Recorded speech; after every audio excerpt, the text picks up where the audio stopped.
Welcome to Learning Algebra with Ms. Rodriguez. By the end of this video, you will understand how to find slope from 2 points and write an equation.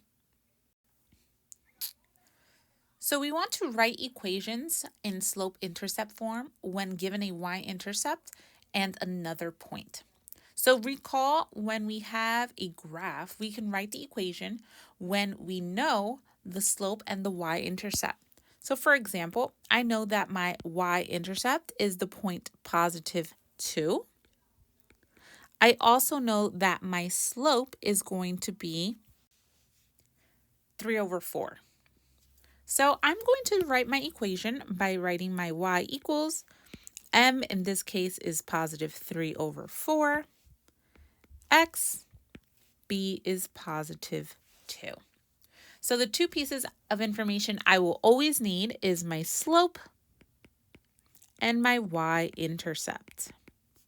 However, I will not always be given a graph where I can quickly visually see it. What if I don't have a graph? So I still need to find the slope and the y-intercept.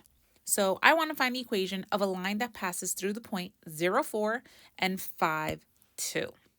So I'm still going to need y-intercept.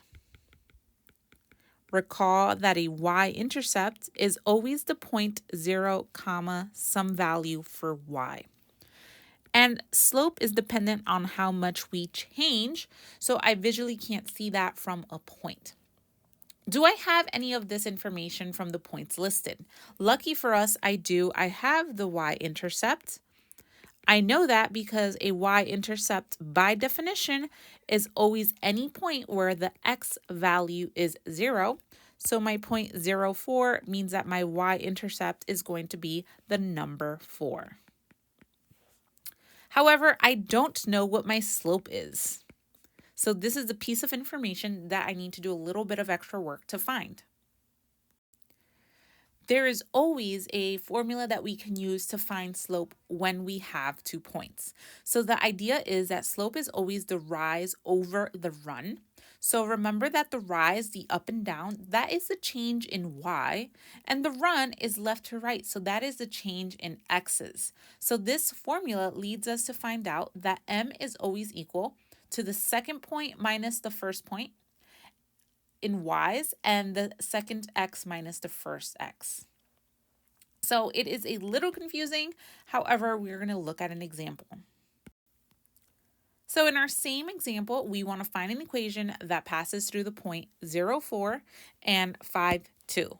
We've already identified that my b is equal to 4, so half the work is done. However, a good idea is to now label my points so I know which one's going to be my first points and which one's going to be my second points.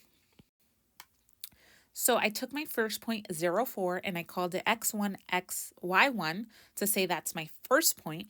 And the point 5, 2, I labeled it x2, y2 to say that's my second point. By doing this, I'm going to make my life a lot easier by not getting confused on my signs and all the information I am given. So I'm going to fill in my equation. So m is going to equal y2. Well, y2 is a number 2 in this case.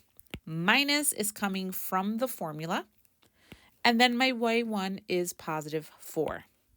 Then I am going to plug in my x's. So my x2 is 5 in this case. And my x1 is the point 0.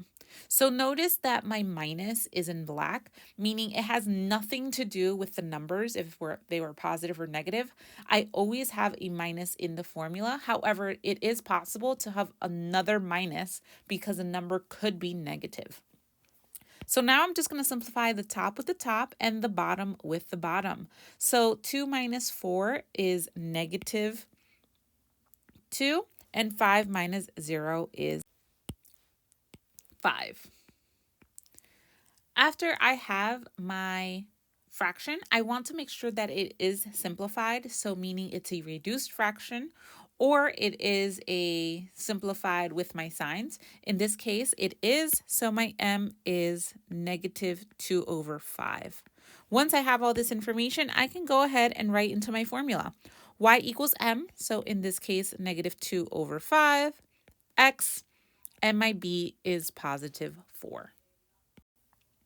If you found this helpful, don't forget to like, subscribe, and share with fellow educators or students.